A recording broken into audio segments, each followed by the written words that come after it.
Anda kembali di Prime Time News. Pemirsa, Menteri Keuangan Purbaya Yudisadewa memastikan harga bahan bakar minyak bersubsidi tidak mengalami kenaikan hingga akhir 2026. Meski demikian, ketidakpastian harga minyak global akibat perang masih terus bergejolak. Itu ditegaskan oleh Purbaya saat rapat kerja dengan Komisi 11 DPR RI.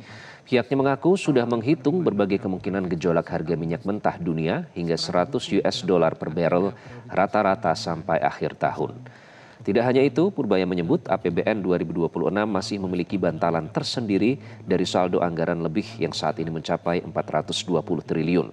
Anggaran tersebut akan dipakai jika diperlukan untuk menutup kenaikan harga minyak.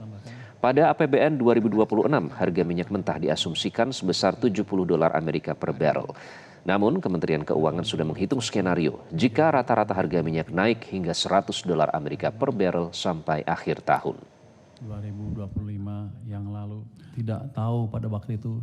Jadi yang kita jalankan, kita bisa melakukan langkah penghematan di sana sini sehingga dengan asumsi harga minyak dunia 100 dolar rata-rata sampai akhir tahun, dari awal tahun ya sampai akhir tahun, APBN kita masih bisa ditekan defisitnya di bawah 3%, di sekitar 2,92% kalau saya nggak salah. Itu yang paling, itu outlooknya. Dan kalau misalnya orang bilang, oh kalau harga minyak 150, oh, gimana? Gitu kan. Kita masih punya sal 420 triliun rupiah. Jadi bantalan kita ada banyak, pertahanan kita berlapis-lapis. Pemerintah tetap mempertahankan harga bahan bakar subsidi seperti Pertalite dan biosolar.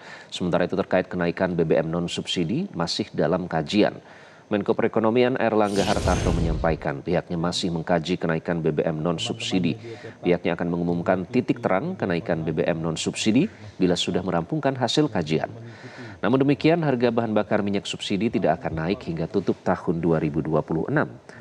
Langkah ini diambil sebagai bantalan atas meroketnya harga minyak dunia akibat tensi geopolitik yang kian panas. Airlangga menjelaskan berdasarkan hitungan kalkulasi fiskal, harga BBM subsidi masih dalam zona aman selama rata-rata harga minyak mentah dunia berada di level 97 US dollar per barrel. Dalam kesempatan yang sama, Menteri Keuangan Purbaya Yudisadewa menegaskan bahwa Pertalite dan biosolar tidak akan dihapus dari pasaran hingga akhir 2026.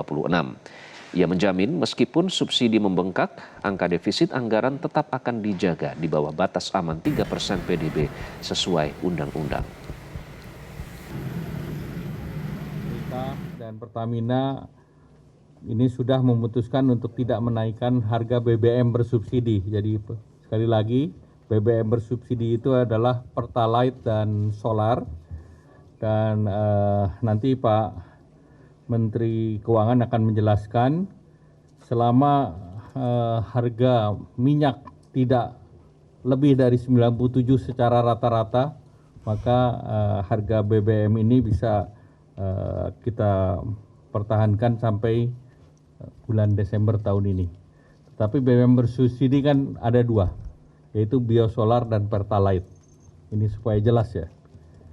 Harga BBM bersubsidi tidak akan naik sampai akhir tahun dan anggaran saya cukup. Kalau kepepet gimana? Misalnya harganya lebih tinggi lagi, saya nggak terkendali misalnya. Selama supply-nya ada, kita masih punya bantalan uang sebesar 420 triliun rupiah yang sekarang dalam bentuk sisa anggaran lebih atau sal. Kalau kepepet itu masih bisa dipakai. Saya ingin tegaskan lagi, masyarakat nggak usah khawatir, nggak usah spekulasi bahwa saya kehabisan uang.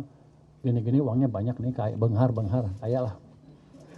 Jadi jelajahi cara baru mendapatkan informasi. Download Metro TV Extend sekarang.